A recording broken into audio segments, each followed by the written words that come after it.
بسم اللہ الرحمن الرحیم۔ حدیث نبی صلی اللہ علیہ وآلہ وسلم۔ نبی کریم صلی اللہ علیہ وسلم سے فرمایا، 3 خصلتیں ایسی ہیں کہ جس میں یہ پیدا ہو جائیں اس نے ایمان کی مٹھاس کو پا لیا۔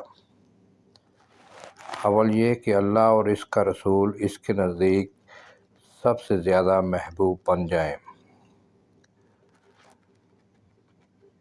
دوسرے یہ کہ وہ کسی انسان سے محض اللہ کی رضا کے لیے محبت رکھے۔ تیسرے یہ کہ وہ کفر میں واپس لوٹنے کو ایسا برا سمجھے جیسا کہ آگ میں ڈالے جانے کو برا جانتا ہے۔ حدیث صحیح بخاری، حدیث نمبر 16۔